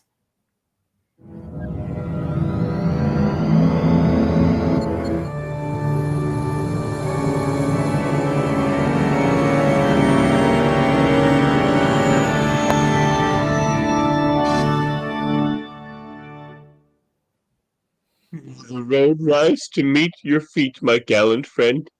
I'll carry your advice with me forever. I was unaware the Federation dress uniform included a cape, Ensign. Yes, Captain. My mistake, Captain. I'll remove it immediately, Captain. So, he wants to go on the holodeck and kick it with a sentient werewolf. No! No! The end.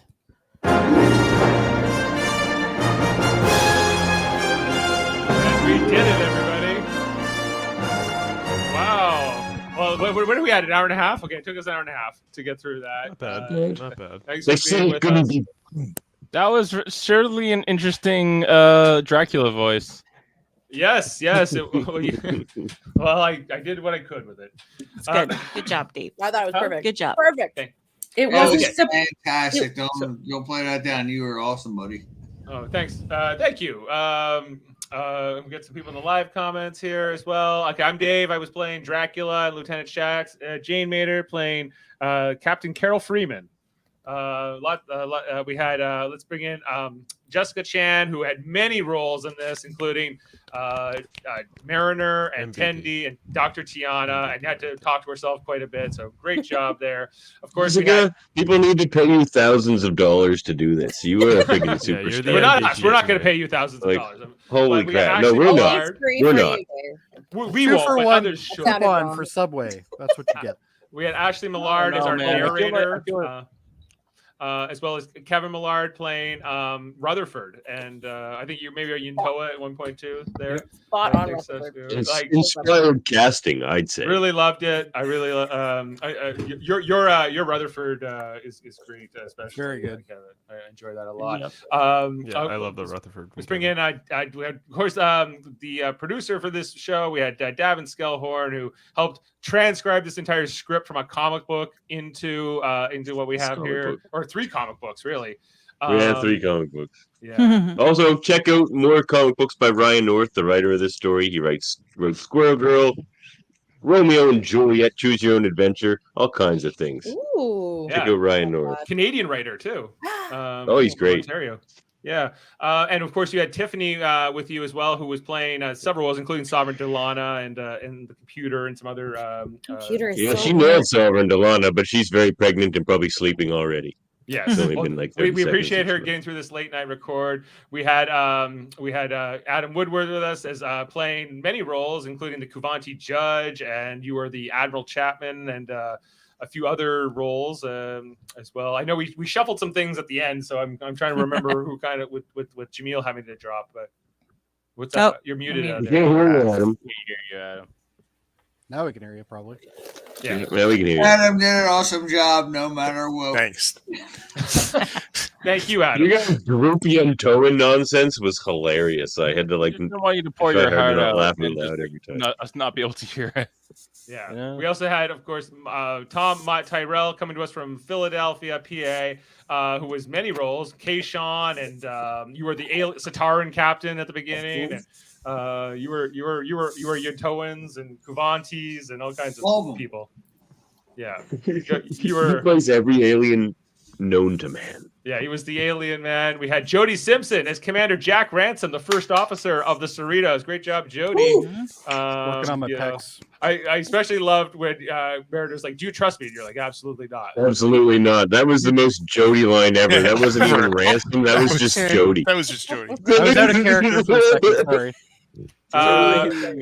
We had Chris Murphy as several roles, including you were the Mangrove at the beginning, and you were the captain of the Kuvanti, and there was I tried to. There was something I was doing with you at one point as Dracula. I think it was funny. So lots of different roles. Screaming.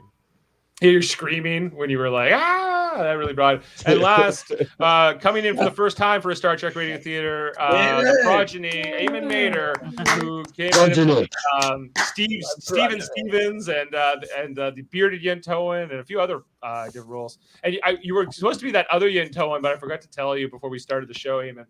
So I ended up doing that like Southern Yentoan, who was like, "Wouldn't it be funny if we all had cat powers?" Or whatever? Furry Yentoan. You know what though? For a moment though, I thought it was your brother. Oh yeah. Oh yeah, I thought here, like apparently. it didn't necessarily He sound. was channeling. Yeah, I got a little bit of Jeff in there too. Yeah, I agree with that. Yeah. The furry one's trying to wipe our mind. Oh yeah, and I was I told forgot for to the mention, Antoine, by the way, just to play a redneck. So that's what that was. Yeah, we also had Michael Chan, who was attending to the children while Jessica was here doing 6 roles at once. He was playing the coffee ensign, which is kind of like the Office Space character. What's that guy's name? Blumberg of the play. Yeah, Is that why Nothing better. Because they were pre-recorded. he was pre-recorded. Yeah, Michael Chan was pre-recorded. Yes, Callie, this is certainly not the first time this has happened. No, this is like our 57th time, I think, or something. Yeah. We've done these. So We have lots of content here on Live Long and It seems Podcast. like your first or second. For some, yeah. Jessica, your Mariner was on point. Let me say, you said you your were Mariner like having a little was trouble so with that one good. earlier, but your Mariner is amazing. People need to pay you. So I'm telling you. good. We're not, but It was people actually need to. really good when you did the Mariner and the Tendi at the same time. I was So Okay. good. You could eat. Yeah. I was It worried it sounded wouldn't sound different. different enough. No, It it did. It was great. It did. It was It did. fantastic. I was Fantastic. having to switch between that It really Shax was. and Dracula, MVP. and Shax is a You could rough definitely be the understudy on that show. Oh, for sure. Oh yeah, easily. And your For Tiana, every I role. loved it. Yeah, Yeah. Gianna Gianna was was great. good too. That's a Yeah, talent. she was like, "I know you're judging me right now." Yeah. Or So who wrote um, these? Wowie, the sorry.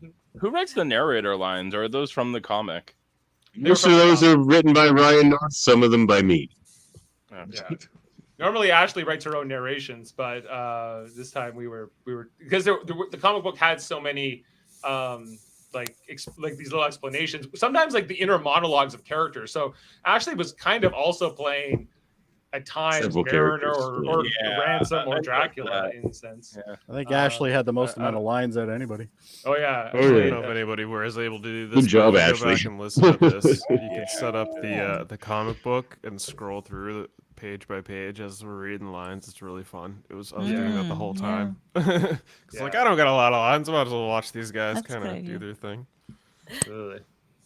Yeah, thank you. Yeah, and we never rehearsed it before we did it, so I only No, found we'll out do that. about 3 hours ago that my character was going to be a different one. Yeah, originally True. you were gonna be Stevens and Jeff was gonna be Ransom, and then Jeff had Fail. Let's not get Dave started on what happened there. Let's just move on. Yeah. I loved So- the sign with you, Dave, when Murphy was doing the voice, but he was like super quiet of the Kavanti. That's and his then you were girl like, voice. silence. I was like, That's Murphy's girl voice.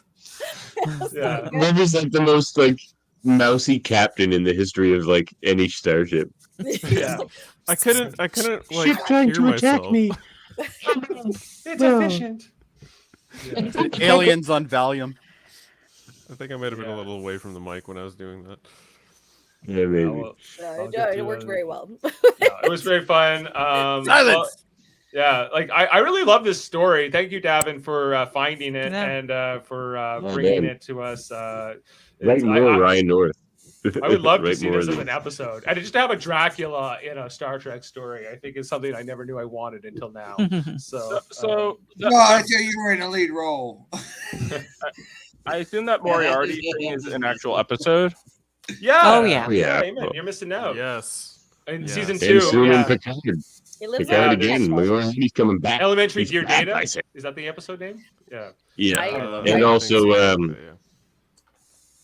He comes back in later in like season 6 or 7. But That episode is better than I- that. I like that way one better. I want the I'm actually spin-off in the with middle the of season EMH. 3 where the Yeah. the defector Romulan crosses the neutral zone and they like That's pick him up. that's the best episode. You kidding me? That's the It's good so one. far. it's Eldar good. I kinda- Jirok. There's some great Next Put it Generation on pause. episodes. The Amy, Cause you and watch Effect more was the Next. best It's episode. such a good episode. Yeah, yeah. No, it's not, Jody. it is. What are you talking about? Well, guys, we all all know like Jody's Star Trek. favorite's the Remember, Ghost Camper. to varying degrees, and Yeah, that's and not with good that- stuff, Jody. Yeah. So, we'll probably keep chatting here after the show and talking about just it was a lot of fun to bring this together.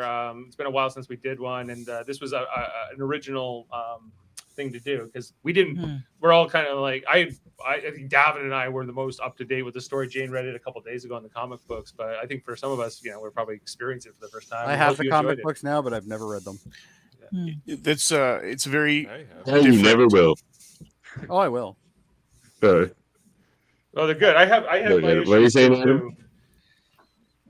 Adam? Yeah, I was just saying it's really different when you don't know what the story is. Yeah. Or if you're playing an alien you have no reference to. Because Mark called me the other day and he was like, "What's a Sotaran?" I'm like, "I don't know. What's a Kuvanti?" I'm like, "Well, it's like this highfalutin alien blue thing, but it's like nothing that exists." Whatever you want it to be. Whatever you want. Actually, like too, The like I Moida. listened to Murphy because he was like he was the first Kavanti before me speaking, and all of a sudden I was like, okay, I'm gonna speak kind of like in the same tongue as him, kind of. Yeah. There you go. Speaking in tongues. So thanks to everyone. We're sign off here for tonight and listen to the edited version to come out later on. Probably not for many weeks and months, but it will come out. Many It will moons. happen. And thanks for being. Check out all our great content here on Live Long and Podcast. We do Star Trek podcasts all the time, including on Monday nights. We have our Star Trek Enterprise rewatch with Jody and Adam and Kevin and I, and sometimes Davin's there. And we're gonna be on tomorrow talking about what's it called? Similitude, I think it's the one where Trip gets like cloned. Season 3, we're up to 2. Militude. Yeah. On Deep Space Nine, we got an episode coming up on Tuesday. We've been going through all those episodes for almost 3 years now. What is Tuesday? What's the next? I know I talked about this the other day. I should remember. I don't remember. Reckoning? I'm sorry? Isn't there like Oh, it's the Reckoning. It's the Reckoning. Yeah. Which we did as a Star Trek Radio Theater like many moons ago. I think that was one of the earliest ones Mod did actually. What's the high level on that one? That's the one where like Kira gets possessed by the Prophet and Jake gets possessed by the Pa Wraith. And it's this big battle in the space station. Star Trek meets Ghostbusters. Yeah, pretty much. Are you a god? Are you? If someone asks you a god, you say yes. Also on Thursdays, right now we're covering Star Trek Picard, which is in its 3rd season, maybe the final season. We'll see. We just did episode 4. Episode 5 is coming up next, so check that out. We'll be on. I'll be skipping that. I gotta missed a couple, and I gotta show up and tell you guys how you're not loving this show enough. I gave it a pretty good rating. I can never go on live. I always want to be on live, but I never have a chance to watch before. And I always be like, I'm going to yell at Davin how wrong he is. You're going to get on there live so I can tell him how wrong he is. Oh, yes. You can always. I knew I liked Jessica. Episode was perfection. That last episode was beautiful. Okay, I agree that was last episode. Yeah, I liked that episode too. Although I think I liked it. Murphy gave it like a 6 or something. Like, so he was like. I feel like there's going to be better episodes this season. I could be wrong. Oh man, we made it this like episode 4 with it being good. Like I'm just holding my breath. We make it to 5. Like that was just the first act of a beautiful story. Just I'm waiting for it to go we still downhill. have Jordy coming. We still have Yeah. much No, good. you're right, guys. I want to be positive. I really do. If Jordy me too. shows I'm up, positive. what y'all are gonna do? I'm feeling Can't pretty keep good about. referencing who her dad is if he's right there. She'll Yeah. have no character anymore. I'm feeling pretty good about Picard so far, so hopefully they can stick this landing as we go into the final 6 episodes for the season. But check that out. We'll be on every Thursday to talk about that. Of course, all the other great Star Trek podcasts we've done in the past. But also, we're part of United Federation of Podcasts, an alliance of podcasts that has a lot of the same people you see here on screen right now. Like Davin, he's got the KBBBL Simpsons podcast every Friday with Francis and Baker, where they talk about Simpsons episodes. We're in season 2. Away we go. Oh, here we go. Check that out. I've been on there. Damon's been on there. We got the Super Mater Brothers podcast right now we're covering Survivor, season 44 on Wednesdays, and Big Brother Canada we're talking about too this right now. Hey Dave, check out my custom Mater sound effect I got off of the X-Men TV show. Don't want to make the natives restless. Don't want to make the Maters restless. Did you see Maters? Don't want to make the Maters restless. Yeah, she does. She says, "Don't want to make the Maters restless." You can't do that. Don't want to make the natives restless. Don't want to make the Maters restless on the Super Mater Brothers podcast. Don't want to do it. Check it out. Shit gets done. Signing off. Thanks for hanging out, Scally. Thank you. Check out KBBL, our Scally. You'll love it. Okay, check KBBL and check out the Mary Mater Marvel Society on the Super Mater Brothers channel, where we do the MCU reviews, including most recently Ant-Man and the Wasp: Quantumania. Michael Chan, he's got the Hellbound podcast with Alex Blackburn every Wednesday. Jessica Chan's often on that podcast too, a horror movie podcast. You can get where you get your audio podcast. Make sure to check that out. Michael Chan just was cast in a CBS pilot. If you guys didn't hear, Wait, if it's Star Trek and he didn't tell us, I'm going to be very upset. We're just like, yeah. Would you tell us if anything that was cool? He was like, no. He's got probably like you can't blame the guy for not saying anything. I get it. He'll be sued, but I still want to know. And so I'm a known keeper of industry secrets. Michael Chan would rather have his extremities burned off before he utters a single word of any project he's gracing. He did it. He did it to us Any last of year. us. It was like all of a sudden he's in an episode. My God. Yeah. Well, I'm just hoping for Star Trek Nothing Shaw. better. That's what I want. Shaw, I yeah, want Shaw. yeah. Titan. Shaw. Titan, Well, there are some calls for that among Yeah. the community, for the Star Pretty Trek good. community. Just through the last of our podcast, we have X-Rated every Tuesday with Andre and Davin, talk about X-Men the animated series. What are you up to? Like season 5 now? Don't want to make the natives restless. Don't make the Maters restless. Yeah, we're on season 4, episode 9. Yeah, we're almost done. But then the new series will be launching this fall, and we'll be kicking right into that. We're the way you get warmed up for that new series. Go back, Oh, for check us sure. out. Get ready Yeah, for well, the you new guys, series. who's better poised to talk about the new season than you? Nobody. We got an interview with writer Len Yulee coming up as well. That's going to be fun. Oh wow. Good job. That's excellent. And then Andre has the Graphics History podcast, an audio format podcast where he interviews lots of different interesting people, including Michael Chan was on there doing one. And I know I need like a cheat sheet to see who all the people he has coming up on for his interviews. But he does some great interviews over there on the Graphics History podcast. And Hold up. I gotta say, I smelled the coffee when Coffee Ensign was talking during this thing. I smelled the coffee. Yeah. Nothing better. He's got Hugh Rockwood on his new episode for Graphic Histories, Andre. He's got Hugh Rockwood, who's a freelance artist and owner in illustration and design. Oh my God! Hey, never mind that. Okay, yeah, that's my broken soundboard. Don't worry about that. And the Hold Up podcast, the movie podcast, Murphy and Davin every second Wednesday. What's coming up? TV movies? TV movies. TV. Yeah. Making me watch Weird Al. I'm Weird getting Al this movies. man to finally break the experience and watch UHF. He has never seen it. I don't know what he's thinking. You want a red stopper? I watched that movie as a kid, but I don't think I understood any of it.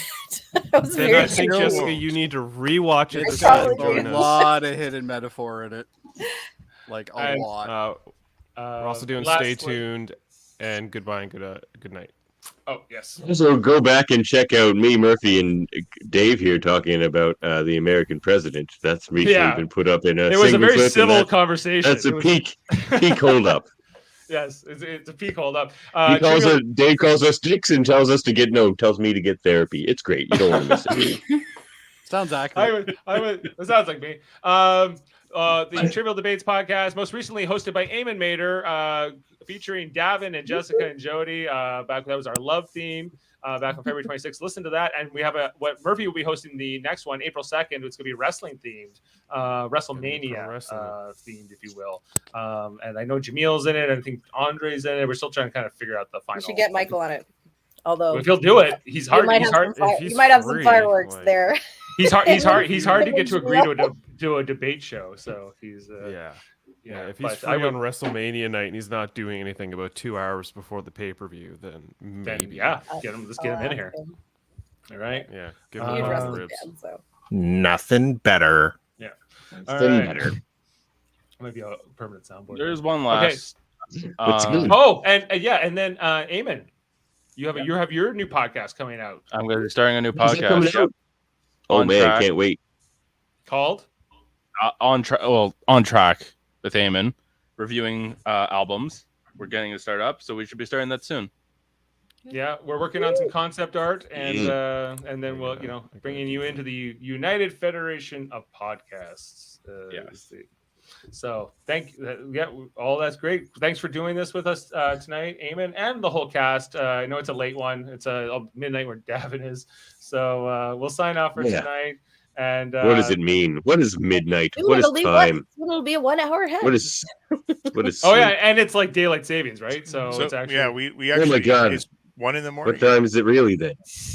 1 in the morning. Until 2 o'clock, it's still the same time. Yeah. Okay. Oh, until 2 o'clock is when the clock passes over. Okay, well, on that note, we'll sign off. Let people get some sleep, including Jessica, who's not going on much either. We'll see you next time. Live long and podcast, everybody. And I guess we'll just play the theme here to go out. See you next time.